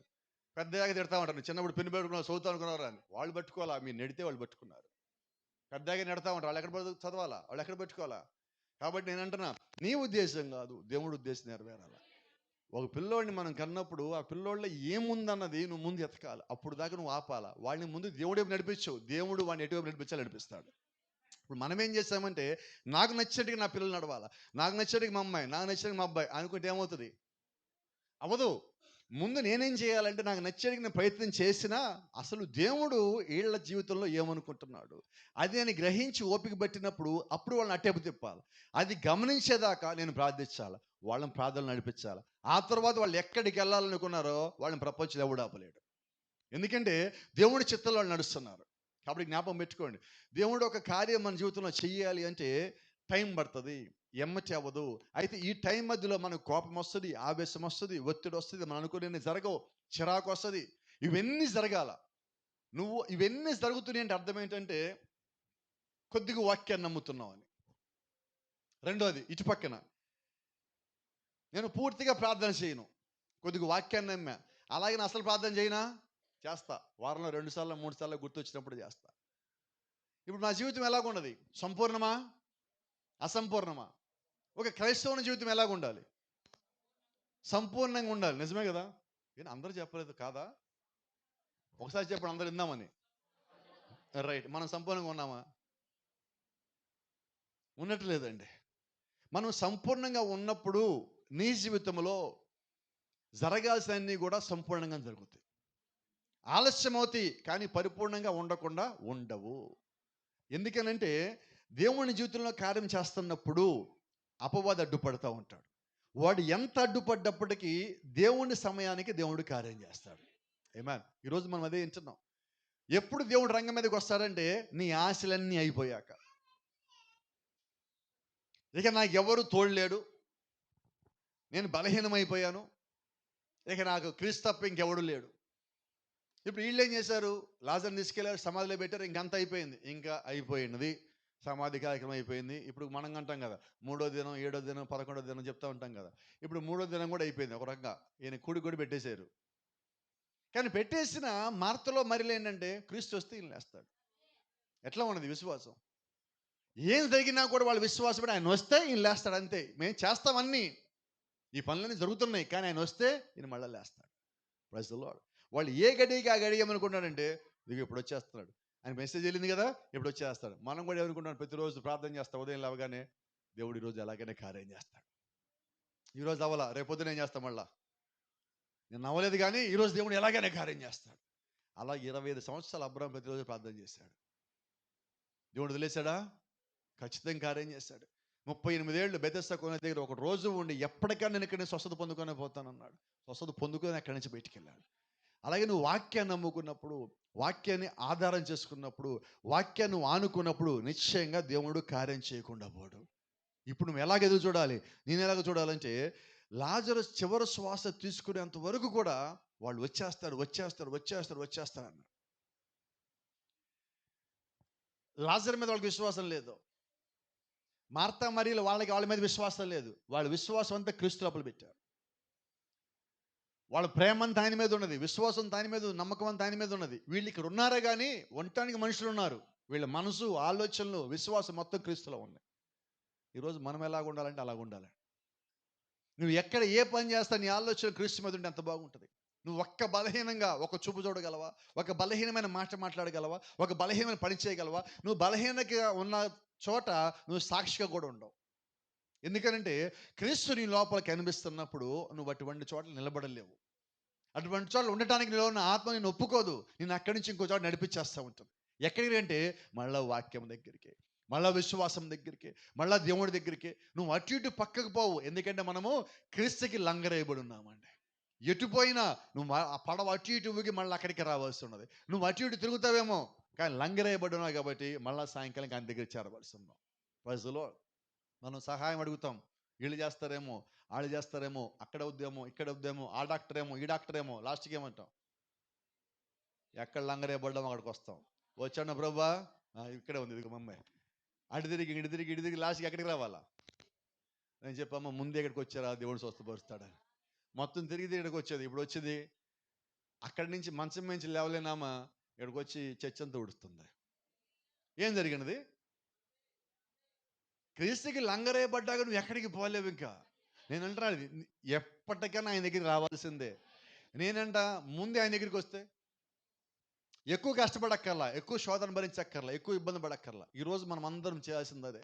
క్రైస్తవులు అయినప్పటికీ కూడా కొన్నిసార్లు మన బలహీనతల చేత క్రీస్తు దగ్గరికి పూర్తిగా రాలేకపోతున్నాం. మన మనసును పూర్తిగా తిప్పలేకపోతున్నాం. బలంగా ప్రార్థన చేసినంతసేపు బలంగా ఉంటున్నాం, వాక్యం ఉన్నంతసేపు బలంగా ఉంటున్నాం, నిర్ణయాలు తీసుకున్నంతసేపు బలంగా ఉంటున్నాం. కొంచెం బయటికి వెళ్ళి, కొంచెం పక్కకి వెళ్ళి, కొద్దిగా లోకంలో ఉన్న వాళ్ళతో మాట్లాడుతా, లోకం పనుల మీద బయటికి వెళ్తున్నప్పుడు, బతకడం కొరకు పనుల మీద బయటికి వెళ్తున్నప్పుడు, ఉద్యోగ వ్యాపార పనుల నిమిత్తం బయటికి వెళ్తున్నప్పుడు, రకరకాల వ్యక్తులతో మనం మాట్లాడుతున్నప్పుడు వాళ్ళ ప్రభావం కిందకి వెళ్ళిపోయి ఈ ప్రభావం మనం కోల్పోతున్నాం. అయితే నువ్వు ఒక క్రైస్తవుడు అయి ఉన్నావు, నువ్వు వెలుగై ఉన్నావు, వాక్యమై ఉన్నావు, నువ్వు క్రీస్తుని చూపించవలసి ఉన్నావు. నువ్వు లోకంలోకి వెళ్ళినప్పుడు, నువ్వు పని చేసే చోట, ఉద్యోగం చేసే చోట, నువ్వు ఎక్కడ ఉన్నప్పటికీ అక్కడికి వెళ్ళాక నీలో ఉన్న క్రీస్తు యొక్క ప్రభావం వారిలోకి పోవాలి, కానీ వారిలో లోక ప్రభావం నీలోకి రావద్దు. ఈరోజు క్రైస్తవుడిగా దేవుడు మనం ఎందుకు పెట్టాడంటే, నా ప్రభావం వారి లోపలికి, అంటే క్రీస్తు కలిగి ఉన్న నేను, క్రీస్తు కలిగి ఉన్న ప్రభావాన్ని వారికి నేను ఇవ్వవలసి ఉన్నా. అటువంటి జీవితం మనం జీవించవలసి ఉన్నాం. See, గమనించండి. Just the very darkest hour that little home had ever seen. వారి జీవితంలో, కుటుంబంలో ఎన్నడూ చూడనటువంటి ఒక గాఢాంధకారమైన గడియలోకి వాళ్ళు వచ్చున్నారు. ఒక భయంకరమైన గడియ. ఆ గడియలో ఇప్పుడు ఆ కుటుంబం వచ్చింది. ఎందుకని గాఢాంధకారం అంటున్నానంటే, లైట్లు వేయచ్చు, వాళ్ళ ఇంట్లో బాగానే ఉంటుంది, వెలుగు వస్తుంది, సూర్యుడు వస్తాడు పోతా ఉంటాడు, దాని గురించి మాట్లాడటల్లా. లోపల వాళ్ళ ఒక నిరాశ ఉన్నది, ఒక నిస్పృహ ఉన్నది, సంతోషం లేదు, ఆనందం లేదు. చుట్టుపక్కల మనుషులు చూసినప్పుడు వాళ్ళ కళ్ళల్లో, వాళ్ళ మొఖాల్లో ఒక జీవం రాటల్లా, చేసే ప్రతి పనిలో చురుకు లేదు, ఏమీ లేకుండా ఉన్నది. అలాగ మనం ఉంటున్నామంటే అర్థం ఏంటంటే, మనం ఒక అంధకార గడియలో ఉంటున్నాం, ఒక చీకటి గడియలో ఉంటున్నాం. దేవుడు మనల్ని అలాగా ఉండటానికి సృష్టించలేదు. నువ్వు వెలుగే ఉండాలని, నిత్యము సంతోషంగా ఉండాలని దేవుడు సృష్టించాడు. ఇప్పుడు చిన్నమాట మీకు జ్ఞాపకం చేస్తా. చాలామంది ఉంటారు, ఈ రోజు అంటే టైం బాగాలేదని. ఉదయం ఇందాక చెప్పుకున్నట్టుగానే, ఈరోజు మంచిగా లేదు నాకు, ఈ సంవత్సరం మంచిగా లేదు, ఏంటో ఈ నెల ఎలాగ ఉంది, చాలాసార్లు అనుకుంటా ఉంటాం. ఎందుకని ఈ మాట అంటున్నానంటే, దేవుడు మనల్ని సృష్టించినప్పుడు 6 దినములు, ప్రతిరోజు ఆయన ఏమన్నాడు చివరన, ఈ దినం మంచిదే నుంచి, ఈ దినం మంచిదే నుంచి, ప్రతిరోజు దేవుడు మంచిది అన్నాడు. ఇప్పుడు మనం ఏంటి కొన్ని పనులు చేయడానికి ఈరోజు మంచిదా కాదా అంటాం? దేవుడు మంచిదని చెప్పేశాడు కదా, అంటే ఇప్పుడు మనం ఎలా చూడాలి దేవుణ్ణి? మనం నిజంగా దేవుని యొక్క వాక్యాన్ని నమ్మితే ప్రతిరోజు మంచిదే. ఎందుకని? దేవుడు దీవించి ఇచ్చాడు కాబట్టి మంచిదే. నువ్వు విశ్వాసం కలిగి ఉన్నప్పుడు దేవుడు ఖచ్చితంగా ఆ దినాన్ని మంచి దినంగానే మారుస్తాడు. అది మంచి దినం అయి ఉన్నది, నువ్వు కలిగి ఉన్న విశ్వాసం బట్టి అది మంచిదో చెడ్డదోగా మారుతున్నది. కాబట్టి పరిపూర్ణమైన విశ్వాసం దేవుడి మీద పెట్టినప్పుడు దేవుడు ఖచ్చితంగా గొప్ప కార్యం చేస్తాడు. ఇక్కడ చూడండి, their faith in there master that they thought when they could draw him out of the church to follow him. క్రీస్తుని వారు నమ్మినప్పుడు, క్రీస్తుని వారు వెంబడించినప్పుడు, క్రీస్తుని ప్రేమించినప్పుడు, క్రీస్తు ఆ కాలానికి సంబంధించిన వాక్యమును వారు నమ్మినప్పుడు, వారిని ఏం చేశారంటే, వేరే సంఘంలో వాళ్ళు ఉండగా వాళ్ళు ఆ సంఘంలో వెళ్ళేశారు. పాత నిబంధన, కొత్త నిబంధన మన చదివితే అర్థమవుతుంది. క్రీస్తుని ఎవడన్నా ఒప్పుకుంటే వాళ్ళు వెళ్ళేసేవాళ్ళు. యోహాను సువార్త మనం చదివి ఉన్నాం. అక్కడ ఒక గుడ్డివాడు కళ్ళు పొందుకున్నాడు శిలమోకుని దగ్గర. ఆ గుడ్డివాడిని ఏం చేశారు? వెళ్ళేశారు. ఎందుకని? అతను యేసుక్రీస్తు వల్ల స్వస్థత పొందుకున్నానని చెప్పిన కారణం చేత అతను వెళ్ళేశారు. మరి ఇప్పుడు నిజంగా గుడ్డివాళ్ళు ఎవరు? మరి ఈ రోజు కూడా దేవుని యొక్క వాక్యం చెప్తే దాన్ని నమ్మకుండా దూరంగా వెళ్ళిపోతే వాళ్ళని ఏమనాలి? గట్టిగా చెప్పడేనండి. వాక్యం అని తెలిసాక, సత్యం అని తెలిసాక నువ్వు అబద్ధంలోకి పోతావా? నువ్వు మోసంలోకి పోతావా? నువ్వు తప్పుదారిలోకి పోతావా? నేను పరలోకం వెళ్ళే మార్గం మీద నాకు తెలిసాక నేను ఇంకో మార్గంలోకి పోతే ఆ మార్గం ఎక్కడికి వెళ్తుంది? సత్యమైన వాక్యం తెలిసాక నీకు అబద్ధంలోకి వెళ్తావా? జ్ఞాపకం పెట్టుకోండి. ఒక్కసారి దేవుడిగా నన్ను పిలిస్తే లోకంలో నాకు ఏది అంతకన్నా పెద్దది కాదు. ఒకసారి దేవుడు ఒక వాక్యంగా నన్ను పట్టుకుంటే నేను లోకంలో దేన్ని పట్టుకోను. ఇంకా దేవుడిని నిన్ను పట్టుకోవాలంటే అర్థమేంటి తెలుసా? నేను అన్నీ వదిలేశానని. నువ్వు అన్నీ పట్టుకుండగా దేవుడు నిన్ను పట్టుకోడు. ఎప్పుడు దేవుడు నన్ను పట్టుకుంటాడండి? కొంచెం గట్టిగా చెప్పగలరా? అన్నీ వదిలేశాకే దేవుడు నన్ను పట్టుకుంటాడు. నిజమేనా? అన్నీ వదిలేశాక దేవుడు నన్ను పట్టుకుంటే దేవుడు నన్ను వదిలేస్తాడా? వదిలేడు. కాబట్టి ఈరోజు దేవుడు నన్ను పట్టుకున్నాడంటే రుజువు ఏంటంటే, నా జీవితంలో లోకపు సంగతి వదిలేసి ఉండాలి. నేను లోకపు సంగతులు పట్టుకోనుండి నేను అంత అరిచి కేకలు పెట్టినా ప్రయోజనం లేదండి. నేను ఎవరినో సంతోష పెట్టక్కర్లా. సంతోష పెట్టాలనుకుంటే భూమి మీద కానీ పరలోకాలు కానీ ఒక్కడిని సంతోష పెట్టాలా. ఆయన పేరు ప్రభు అయినా యేసుక్రీస్తు అయి ఉన్నాడు. నువ్వు దేవుణ్ణి సంతోషపెట్టినప్పుడు దేవుణ్ణి సంతోషంగా ఉంచడా? దేవుడిని సంతోషపెడుతున్నప్పుడు దేవుడు నిన్ను బాధలో ఉంచుతాడా? దేవుడిని సంతోషపెడుతున్నప్పుడు దేవుడు నిన్ను దుఃఖంలో ఉంచుతాడా? దేవుడిని నువ్వు సంతోషపెడుతున్నప్పుడు దేవుడు నిన్ను దిగాలుగాను, నిరాశలో, నిస్పృహలను, అందరికన్నా తక్కువగాని కింద పడేసి ఉంచుతాడా? నిశ్చయంగా ఉంచరండి. దేవుడిని అందరికన్నా హెచ్చించి పైన ఉంచుతాడు. ఎప్పుడు? నేను ఆయన్ని సంతోషపెట్టినప్పుడు. లేఖనం అంటుంది, దేవుడిని తృప్తిపరచవలసి ఉన్నావు. ఎలాగ తృప్తిపరచాలి? దేవుని యొక్క వాక్యం వినటము, దేవుని యొక్క వాక్యం చెప్పటము తృప్తిపరచడం కాదండి. దేవుని యొక్క వాక్య ప్రకారంగా జీవించడము దేవుని తృప్తిపరచడం అయి ఉన్నది. కాబట్టి ఈ దినము దేవుడు మనల్ని నుంచి ఆశిస్తున్నది ఏంటంటే, నువ్వు లోకపు సంగతులు విడిచిపెట్టు, నాతో పాటు ఉండు, నా వాక్యంతో పాటు ఉండు, నా వాక్యం లోపల కలిగి ఉండు, నువ్వు కలిగి ఉన్న వాక్య ప్రకారం జీవించు, అప్పుడు నేను నీకు తోడై ఉంటాను. ఆమేన్. చూడండి, యెహోషువతో ఆయన మాట్లాడుతుంటున్నాడు, మోషేతో పాటు ఉన్న నేను నీకు తోడుగా ఉంటాను. మోషేకి ఎలాగో నీకు అలా తోడుగా ఉంటాను. అయితే నేను నీతో పాటు కార్యములు చేయాలని నువ్వు ఒక పని చేయాలా. నువ్వు ధర్మశాస్త్రం ఉన్న ఏ సంగతి తప్పిపోకూడదు. నువ్వు బోధించడం యందు, జీవించడం యందు తొలగిపోవద్దు. Praise the Lord. ఇప్పుడు నేనంటున్నా, మోషేకు తోడుగా ఉన్న దేవుడు, యెహోషువకు తోడుగా ఉన్న దేవుడు నీకు తోడుగా ఉన్నాడు. మోషే జీవితంలో కార్యం చేసిన దేవుడు నీ జీవితంలో కూడా కార్యం చేయగలడు. యెహోషువ జీవితంలో కార్యం చేసిన దేవుడు నీ జీవితంలో కార్యం చేయగలడు. అయితే వారికి ఇచ్చిన వాగ్దానం జ్ఞాపకం చేసుకో. నువ్వు ధర్మశాస్త్రమును బోధించడం యందు, ఆచరించడం యందు తొలగిపోవద్దు. అప్పుడు నీకు వ్యాధి ఉండదు, బాధ ఉండదు, మొత్తం నేను చూసుకుంటాను. అది దేవుడిచ్చిన వాగ్దానమై ఉండదు. ఈరోజు మనం వాగ్దానాలు పట్టుకోవట్లేదండి, వాగ్దానాలు గుర్తుపెట్టుకుంటున్నాం. ఈరోజు బైబిల్ మనం గుర్తుపెట్టుకోవడానికి ప్రయత్నిస్తున్నాం. గుర్తుపెట్టుకోవద్దు, నువ్వు మర్చిపోతావు. జీవించు, మర్చిపోవాల్సిన పనే లేదు. అవునా? ఒక చిన్న మాట చెప్తాను. మన ముందు భోజనం పెట్టాం. ఇప్పుడు ఈ చెయ్యికి ఎప్పుడైనా చెప్పావా, నువ్వు దాంట్లోంచి ఒక ఇడ్లీయో, ఒక పూరియో, ఒక చపాతీయో తీసుకుని నా నోట్లో పెట్టని? చెప్పండి, నిజం చెప్పండి. ఎవరు చెప్పలేదు ఎప్పుడు కూడా? పొద్దున కూడా చెప్పలేదా? గోధుమ ఉప్మా కూడా చెప్పలేదా? చెప్పండి. ఎలా వెళ్ళిపోయింది ఇక్కడి నుంచి ఇక్కడికి? రోజు చేస్తుంది కాబట్టి చెయ్యి దాంతో పని వెళ్ళిపోయింది. మైండ్కి తెలియదండి నువ్వు చేతో తింటున్న విషయం. ఎప్పుడో మర్చిపోయింది, మైండ్ వదిలేసింది. మరి ఈరోజు మనం కూడా వాక్యాస్తానికి అంత బాగుంటే ఎంత బాగుండు. క్రీస్తులో మనం ఉంటే, ఆ చెయ్యేదో మనమే అయి ఉంటే, ఆ నోరేదో క్రీస్తు అయి ఉంటే, క్రీస్తు పని మనం చేయాల్సి ఉంటే, మనం కూడా అలా చేసుకుంటూ పోతా ఉంటే, మనకి ఎవరు చెప్పాలి దేవుడి పని చేయండి అని? ఎవరు చెప్పాలి మన సంఘంలో పని చేయమని?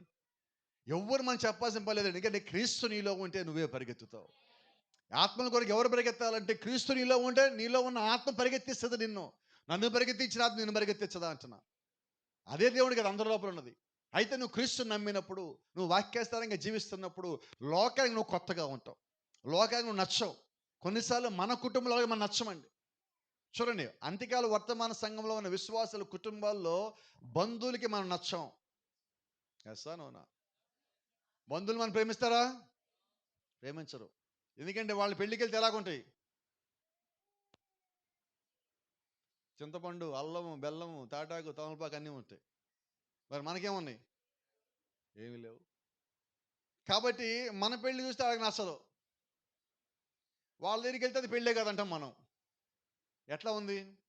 నువ్వేం చేశాడు? ఎంతకాలం వాక్యంతో పోలుస్తున్నావు కదా, వాళ్ళకి అది నచ్చదు. ఏంటి ఎంతకాలం వాక్యం? చర్చిలో ఉన్నప్పుడు వాక్యం, బయటకు వచ్చాక లోకం. ఇది లోకం. మనమేం వాళ్ళతో కలవలేం, వాళ్ళు మనతో కలవలేరు. కాబట్టి గమనించండి, వాళ్ళు మనతో ఎక్కువసేపు కూర్చోరు. ఎందుకని? మనకు ఒక అలవాటు ఉంది కదా, కాసేపు కూర్చుంటే బాప్టిజం పొందావా? చర్చికి వెళ్తున్నావా? ఏ చర్చి మీది? మరి అక్కడికి వెళ్తే చీర ఎక్కడ, ఏ షాపు, బంగారం ఎంత, పొలం ఎంత ఉంది, రేట్ ఎంత? ఇది తేడా ఇద్దరికి. అక్కడి తేడా లేదా? అక్కడి గురించి ఆలోచించేవాడు ఒకడైతే, ఇక్కడ ఆలోచించేవాడు ఒకడు. వాడితో పాటు నువ్వు ఉండలేవు, వాళ్ళు నీతో పాటు ఉండలేరు. మీరు గమనించండి, నోవాహు వాళ్ళలో కాకి ఉంది, పావురం ఉన్నది. కానీ బయటకు వచ్చాక కాకి లోకల్ ఉన్నన్ని తింటుంది, అంతకుముందు వరకు పావురం ఏం తింటుంది అదే తింటుంది. కానీ బయటికి వెళ్ళాక లోకల్ ఉన్నది మొత్తం తింటుంది, దానికి ఆహారం కావాలి. కానీ పావురం అలా కాదే, పావురం చెడిపోయింది ఎందు, చెడ్డది తినదు. ఈరోజు నీవు కూడా దేవుడు యొక్క వాక్యానుసారంగా ఉంటే చెత్త దగ్గరికి పోలేవు.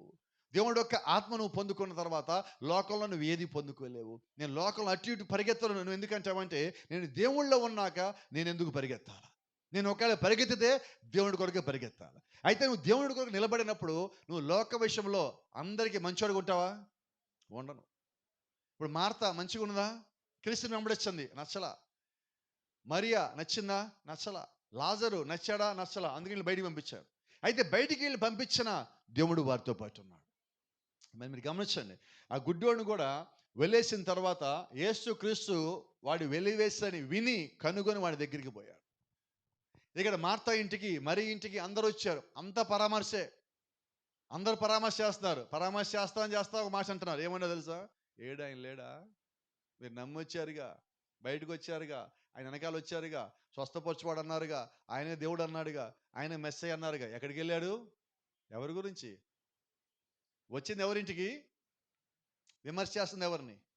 అలాగే ఈరోజు కూడా మీరు మీ కుటుంబాల్లో ఇక్కడ సంఘానికి వస్తున్నప్పుడు, ఈ వాక్యాన్ని నమ్మినప్పుడు, మనకి శ్రమ బాధ వచ్చినప్పుడు ఇంటికి వచ్చేవాళ్ళు, పక్కన వాళ్ళు, బంధువులు, స్నేహితులు, వేరే చర్చికి వాళ్ళు ఇళ్ళకి వస్తారు. అప్పుడు అంటారు, మీ వర్తమానం స్వస్థపరచలేదా? మీ వర్తమానం కార్యం చేయలేదా? మీరు చచ్చిన వాళ్ళు తిరిగి లేస్తారంటారుగా, లేవలేదా? ఆ రోజు ఏమన్నారో ఈ రోజు అలాగే అంటారు. వాళ్ళు మారలేదు, మనం కూడా మారద్దు. మనము విశ్వాసం కలిగి ఉన్నప్పుడు దేవుడు ఘనమైన కార్యం చేయడా? అయితే నువ్వు చీకటి గడిలో ఉన్నప్పుడు, ఆ అంధకార గడిలో ఉన్నప్పుడు నిన్ను శోధించేవారు ప్రతి ఒక్కడు శోధిస్తాడు. గతంలో మనం విన్నాం, యోబు బయట కూర్చున్నప్పుడు ఇంటి బయట స్నేహితులు వచ్చి విమర్శిస్తున్నారు, బయట వచ్చి విమర్శిస్తున్నారు, ఇంట్లో భార్య విమర్శిస్తుంది, అందరూ విమర్శిస్తున్నారు. అయితే యోబు యథార్థంగా ఉన్నాడు. ఎన్ని విమర్శ చేసినా ఒకటే అంటున్నాడు, దేవుడికి నాకు సంబంధం, మీకు నాకు సంబంధం లేదు పోండి అంటున్నాడు. అంటే ఈరోజు నేను నిజంగా జీవిస్తే నేను ఇంకోటికి వెళ్ళి కంప్లైంట్ చేయను కదా. యోబు ఎవరికి వెళ్ళి కంప్లైంట్ చేశాడండి? నిజం చెప్పండి. మరి ఈరోజు భూమి మీద ఏం చేస్తున్నాం? కంప్లైంట్లు ఎంతమంది చెప్తున్నాం? వాళ్ళట్ట చేస్తారు, వీళ్ళట్ట చేస్తారు, వాళ్ళు అక్కడ, వీళ్ళు ఇక్కడ, అది ఇది. నిజంగా నువ్వు విశ్వాసం అయితే నువ్వు ఇంకోటి మీద కంప్లైంట్ చేయవు. విశ్వాసం అయితే నేను నా మొర దేవుడి దగ్గరే పెట్టాలా, లోకంలో ఏ ఒక్కడి దగ్గరే పెట్టద్దు. ఇప్పుడు మార్తా కంప్లైంట్ చేసిందా? మరియ కంప్లైంట్ చేసిందా? వాళ్ళు విశ్వాసం కలిగి ఉన్నారు. ఎవరు ఎన్నైనారని, ఆయన వస్తాడు, ఈయన లేస్తాడు. మా విశ్వాసం అక్కడే ఆగిపోయింది. ఆయన రావాలా, ఆయన మా నుంచి వెళ్ళాడు, మా విశ్వాసం ఆయనతో పాటు వెళ్ళింది. ఆయన వస్తాడు, ఆయనతో పాటు మా విశ్వాసం వస్తుంది. ఖచ్చితంగా దేవుడు రంగం మీదకి వస్తాడు, కార్యం చేస్తాడు. మొదటి రోజు, రెండో రోజు, మూడో రోజు, నాలుగో రోజు శరీరం పాడైపోతుంది, శరీరం తినేయబడుతుంది. ఆ చీకటి గడియ, మరణం వచ్చిన గడియ ఒక్కొక్కటి పాడు చేసుకుంటూ పోతుంది. అయితే గమనించండి, నిన్ను దేవుడు ఎప్పుడు ఎక్కువ కాలము నిన్ను బాధపడే స్థితిలో ఉంచడం. మనం అప్పుడప్పుడు చెప్తూ ఉంటాం, తెలుగులో కష్టంగా ఉంటుంది కానీ ఇంగ్లీష్లో చెప్పడానికి ఈజీగా ఉంటుంది. పాసింగ్ క్లౌడ్స్ అని ఒక పదం వాడతాం. కొన్నిసార్లు వర్షం పడతా ఉంటాం, రోడ్డు మీద వెళ్తుంటే పైకి చూస్తాం, చూసి ఆయన వెళ్ళిపోతుంటాం బండి మీద.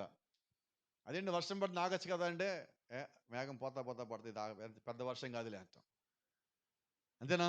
ఎన్నిసార్లు అలాగ వచ్చేసి ఉన్నాం మనం. కొద్ది దూరం పోగానే ఎండ వస్తుంది, మొత్తం బట్టలన్నీ కూడా ఆరిపోయి ఉంటాయి. వర్షం పడిందంటే కూడా ఎవడ నమ్మడు. అలాగే మన జీవితంలో చాలా సమస్యలు, కష్టాలు అలా వచ్చిపోతూ ఉంటాయి. అమ్మో వర్షం పడుతుందని ఇంటికి వెళ్ళి గొడుగు తెచ్చుకొని రెయిన్ కోట్ తెచ్చుకున్నావు అంటే అది అవ్వదు. కొన్ని సమస్యలను లెక్క చేయకుండా ముందుకు పోవాల్సి ఉన్నావు. ఇది ఉండవు, వెళ్ళిపోతే నాకు దేవుని బట్టి నమ్మకం ఉంది అని వెళ్ళిపోయే స్థితిలో నువ్వు రావాల్సి ఉన్నావు. ఎందుకంటే ప్రతి సమస్యకి ముగింపు క్రీస్తే. ప్రతి సమస్య దాటేయటానికి నేను తీసుకురావాల్సింది క్రీస్తే. నువ్వు అక్కడికి రావాల్సి ఉన్నావు. కాబట్టి నా విశ్వాసం ఏంటంటే వచ్చిన సమస్య మీద కాదు, దాన్ని తీర్చే దేవుడి మీద ఉండాలి. ఎప్పుడు నేను అనేపు తిరిగానో, దేవుడు ఎప్పుడు నేను తిరిగినప్పుడు నా ఆశల్లో కొత్తగా వస్తుంది, నా ఆశలు చిగురిస్తాయి, ఆశల్ని కొత్తగా మారుతాయి. కారణం ఏంటంటే క్రీస్తు వచ్చాడా, నూతన ఆశలు తెస్తారని బైబిల్ ఒక మాట ఉన్నది, యెహోవా కొరకు ఎదురు చూచువారు నూతన బలం పొందుకుందరు. యెహోవా అంటే వాక్యం అండి. యెహోవా అంటే వాక్యము, వాక్యం అంటే క్రీస్తు, క్రీస్తు అంటే వాక్యము. అంటే దేవుడు వాక్యమై ఉన్నాడు. వాక్యం నీ దగ్గరికి వచ్చినప్పుడు నీకు కొత్త ఆశ లోపల రావాలా, కొత్త బలం లోపల రావాలా. నువ్వు ప్రార్థించినప్పుడు నూతన శక్తి నువ్వు పొందుకునేవాడిగా ఉండాలి. అలాగున్నప్పుడు నీ చుట్టుపక్కల బలహీనతలు కలిగిన వాళ్ళు ఉంటే నీ నుంచి వాళ్ళు బలం పొందుకోవాలి. అవునా? అంతేగాని వారి మాటలు నా మీద పనిచేస్తాయా? గట్టిగా చెప్పరు ఎవరు. నా మాటలు వాళ్ళ మీద పనిచేసినట్టు అర్థం ఏంటి? వాక్య ప్రకారం నేనుంటే నా మాటలు వాళ్ళ మీద పనిచేయాలి. లేదు వారి మాటలు నా మీద పనిచేసినాయి అంటే నా లోపల వాక్య ప్రభావం లేదు, ప్రార్థన లేదు, అందుకే లోకం యొక్క ప్రభావం నా మీద పనిచేస్తుంది. కాబట్టి ఎంత బలహీనంగా ఉన్నా నీ విశ్వాసము క్రీస్తే. నీ ప్రార్థన క్రీస్తే, నీ ఆధారము క్రీస్తే, నువ్వు ఆనుకోవాల్సింది ఆయన మీద. ఎప్పుడైతే నువ్వు క్రీస్తు మీద పూర్తిగా ఆనుకొని ఉన్నావో, ఎటువంటి స్థితిలో నీవు ఉన్నప్పటికీ ఆయన సన్నిధిని నువ్వు చూడగలుగుతావు.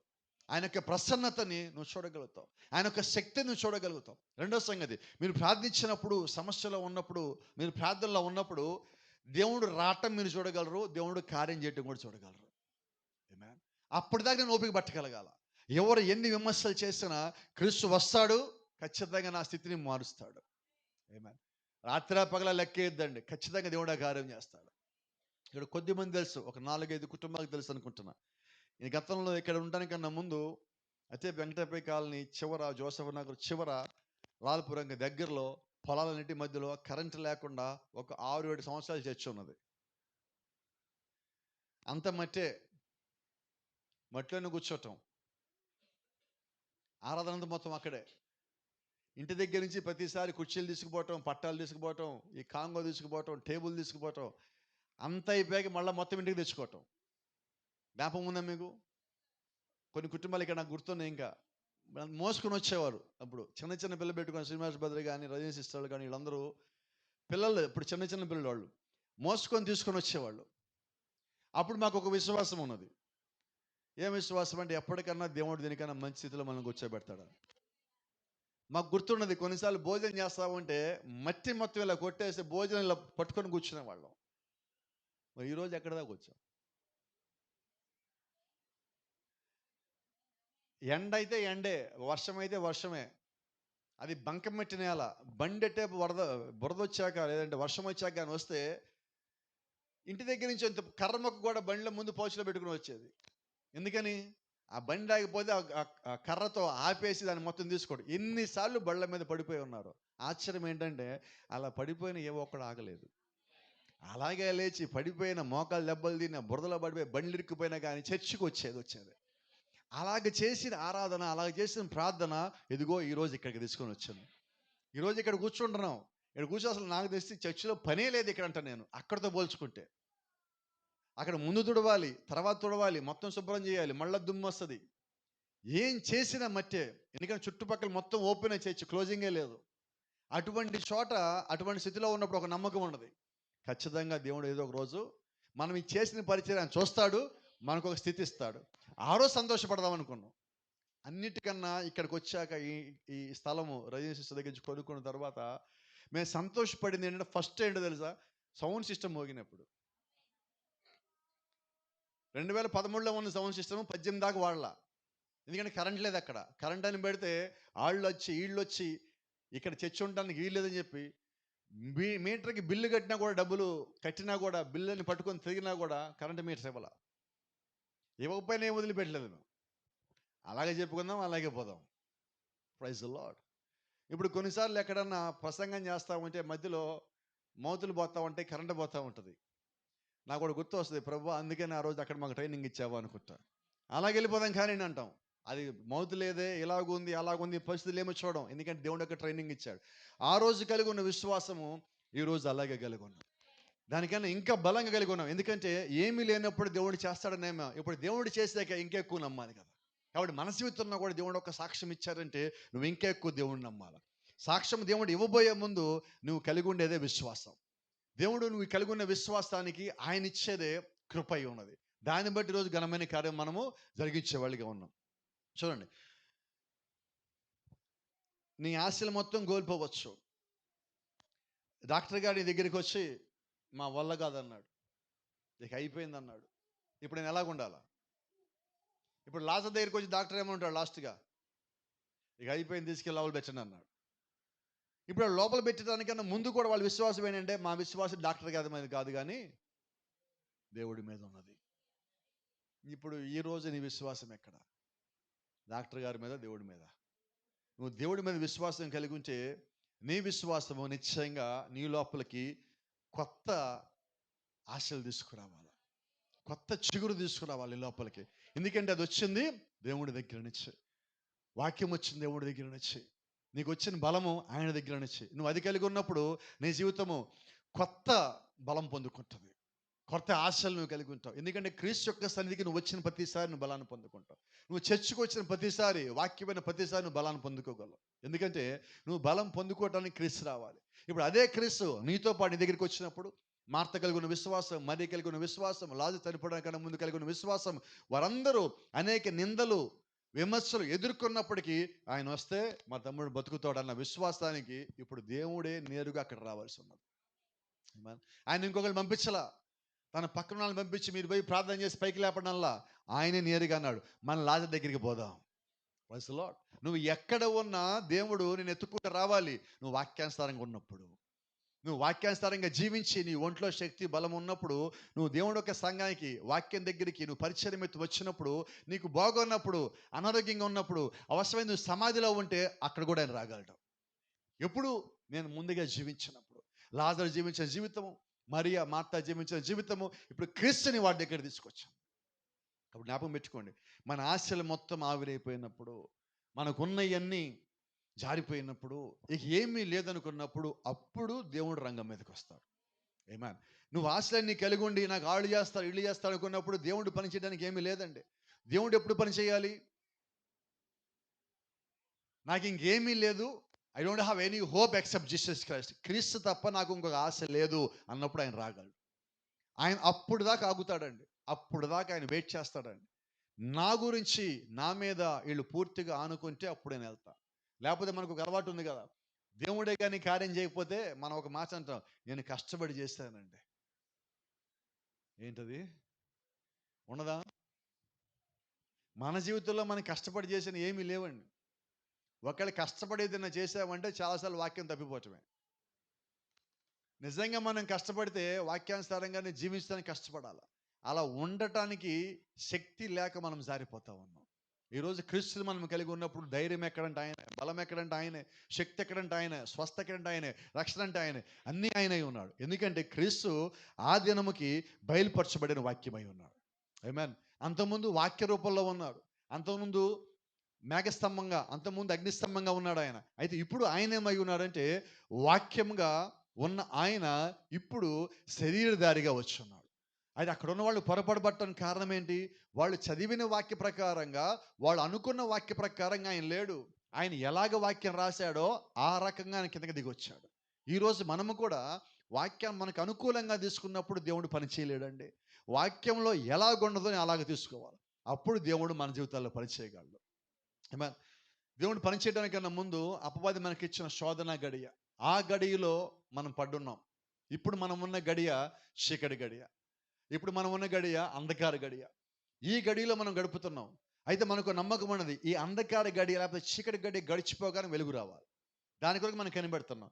లేఖన ప్రకారంగా చూసినట్లయితే, బైబిల్ ప్రకారంగా చూసినట్లయితే 7 సంఘకాలు మనకు అక్కడ కనిపిస్తున్నాయి.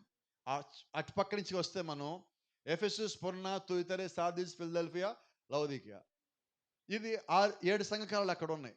అక్కడ మీరు మొట్టమొదటి సర్కిల్ చూస్తే పైన ఉన్నది తెలుపు ఎక్కువ ఉందా, నలుపు ఎక్కువ ఉందా? తెలుపు అంటే వెలుగు అనుకుందాం, నలుపు అనుకుంటే చీకటి. ఇప్పుడు ఫస్ట్ సంఘకాలం ఎఫెసులో తెలుపు అంటే పరిశుద్ధులు ఎంతమంది ఉన్నారు? గట్టిగా చెప్పండి. ఈ చివరిదేంటి? లవొదికయలో ఏది ఎక్కువ ఉంది? అంటే ఇప్పుడు మనం ఏ గడిలో ఉన్నాం? అదే సంగతి. ఇప్పుడు మనం ఉన్న కాలం ఏంటంటే ఇప్పుడు చీకటి గడిలో మనం ఉన్నాం. ఈ చీకటి గడిలో మనం ఇప్పుడు ఎలాగ ఉండాలంటే దేవుణ్ణి ఆనుకొని, దేవుణ్ణి కనిపెట్టి మనం ఉండాలి. ఎందుకు మనం దేవుణ్ణి ఆనుకోవాలి? ఎందుకు మన దగ్గర అన్ని కార్యాలు జరగట్లేదంటే మనం ఉన్న గడియ, ఈ గడియ నువ్వు దాటవలసి ఉన్నావు. ఈ గడియ నువ్వు దాటినప్పుడు అప్పుడు క్రీస్తు యొక్క శక్తి ప్రభావం నువ్వు చూడగలుగుతావు. ఇప్పుడు దేవుడు చిట్ట చివరి గడియ మనం ఎందుకు పెట్టాడంటే ఈ గడియ దాటిపోతే దేవుడు మనం తీసుకుపోతాడు. ఇది చివరి గడియ, అందుకే దీన్ని అంత్యకాలం అంటున్నాం, చివరి గడియ అంటున్నాం, కాలం యొక్క అంతం అంటున్నాం, కాలం యొక్క ముగింపుకి వచ్చానంటున్నాం, అన్ని పేర్లు దీనికే. ఈ గడియ క్రీస్తు యొక్క రాకడ గడియ అయి ఉండదు. ఇప్పుడు మన సిద్ధపాటు ఆయన రాకడ కొరకై ఉండదు. ఆయన వచ్చినప్పుడు నువ్వు ఎంత మాత్రమో చీకటి గడిలో ఉండాల్సిన పని లేదు. ఇప్పుడు యేసుక్రీస్తు వచ్చాడు, లాజరు సమాధిలో ఉన్నాడు, సమాధి ముందు రాయి పొర్లిచ్చాడు, యేసుక్రీస్తు బయట కూర్చొని అంటున్నాడు, లాజరు బయటికి రా. ఇప్పుడు లాజరు ఇంకా సమాధిలో ఉంటాడా? సమాధిలో ఆయన పెట్టాక రాయి పొర్లిచ్చి పెట్టిన తర్వాత లోపలంతా చీకటి, వెలుగే లేదు. ఇప్పుడు లాజరు ఎక్కడ? చీకటిలో. ఎన్ని దినములు? 4 దినములు అక్కడ గడుపుతున్నాడు. ఇప్పుడు క్రీస్తు రాగానే మొట్టమొదటి మాట ఏంటి? రాయి పొర్లిచ్చండి, అంటే లోపలికి వెలుగు పంపించండి. ఇప్పుడు లోపలికి వెలుగు పంపించిన ఆయన ఇప్పుడేమన్నాడంటే, లాజర్ నువ్వు బయటికి రా అంటే వెలుగు లోపలికి రమ్మంటున్నాడు. ఇప్పుడు చనిపోయి మృతుడయ్యి పాతిపెట్టబడి 4 దినములున్న లాజరు క్రీస్తు కేక పెట్టగానే వచ్చి బయటకు వచ్చున్నాడు. ఆమేన్. అంటే క్రీస్తు గాని కేక పెడితే నువ్వు సమాధిలో ఉన్నా, అపవాదిని ఎక్కడ బంధించినా దేవుడు నిన్ను పైకి తేగలడు. కాబట్టి ఎంత విశ్వాసం మనం కలిగి ఉండాలంటే, జీవించి ఉండగా మరణము మనల్ని ఆయన నుంచి పక్కకు తీసే లోపే, ఆయన నుంచి మనం దూరం చేసే లోపే సంపూర్ణమైన విశ్వాసం క్రీస్తు మీద పెట్టుంటే మనం ఎక్కడికి పైన విడిచిపెడతాడు ఆయన. కాబట్టి బలమైన విశ్వాసం కలిగి ఉందాం. నీరసం విశ్వాసం వద్దు, బలహీనమైన విశ్వాసం వద్దు. ఏదున్నా ఆయనలోనే బలం, ఏదున్నా ఆయనలో శక్తి. నువ్వు తప్ప నాకు ఇంకేది లేదు ప్రభువా అనేలాగా మనం జీవించినప్పుడు ఆయన కార్యములు మన జీవితంలో ఆగకుండా జరుగుతాయి. ఆయన వచ్చేదాకా జరుగుతాయి. వచ్చాక ఆయనతో పాటు వెళ్తానే ఉంటాం, అది కూడా కార్యమై ఉన్నది.